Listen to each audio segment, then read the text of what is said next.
Hi all. Today we are going to learn about the concept of data communication.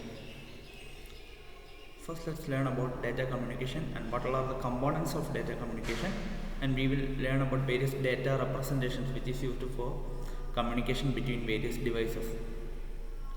First let's understand what is data communication. Data communication is simply the exchange of data between two devices via some form of transmission medium. The transmission medium can be either wired or wireless. Wired may be like twisted pair cable or optical fiber cable, etc. And wireless may be like Wi-Fi, Bluetooth, infrared, etc. So the communication between any two devices can be termed as data communication. What are the factors determining the effectiveness of data communication? Basically, there are four factors which determines the effectiveness of data communication. First one is the delivery. The system must deliver data to the correct destination. That means the data should be sent only to the intended user, not to everyone in the network. The next one is accuracy. The system must deliver data accurately, that is, the data should not be changed during the communication process. Whatever data the sender is sent should be received at the receiver side. Next is timeliness. The system must deliver data in the timely manner. That means whichever data is sent first should be received first in the receiver end. Next is jitter. Jitter is the variation in the packet arrival time. For example, if you are watching videos in YouTube, there will be a lag when the speed is different from the sender and the receiver side. So this can be considered as jitter, that is the variation in the packet arrival time at the receiver end. So these are the factors determining the effectiveness of data communication. And next let's learn about what are the components of data communications. The first one is, or the prime component of a data communication is the message that is being exchanged between the sender and receiver. The message can be anything like text, image, video, audio, etc.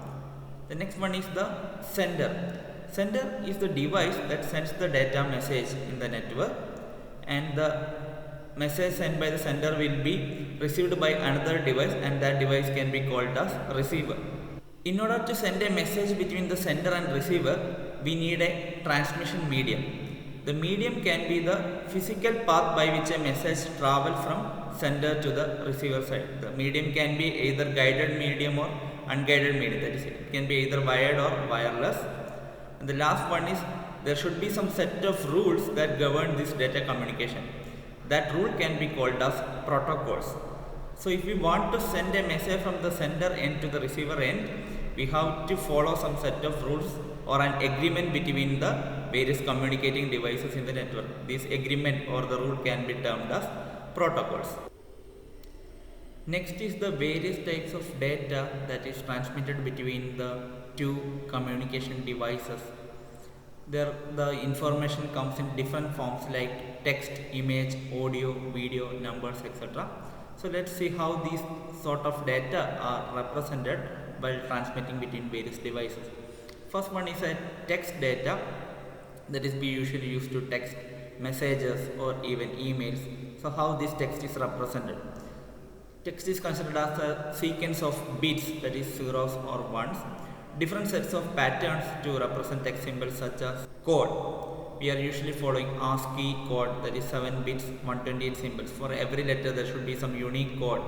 ASCII is American Standard Code for Information Interchange, and this code is used for transmitting data between various devices. It is a unique code for all the letters, symbols that we used in text data.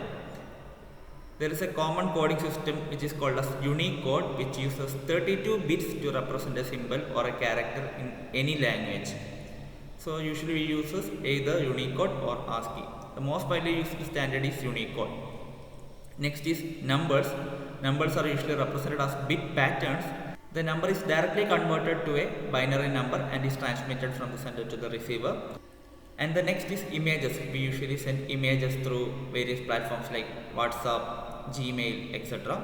So images are also represented by bit patterns, which is a matrix of pixels.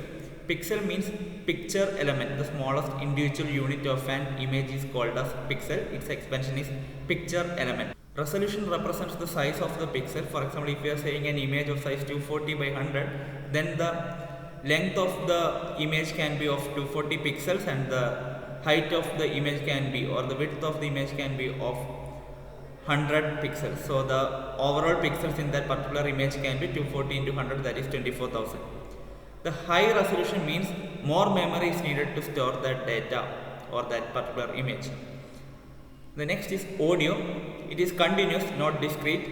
Usually we are converting it to a digital signal while transmitting over networks. And the same in case of video also. We are using video for recording or broadcasting of a picture or movie. Here also we change the data to digital signal. So these all are the various data representations that is used in communicating devices. Thank you.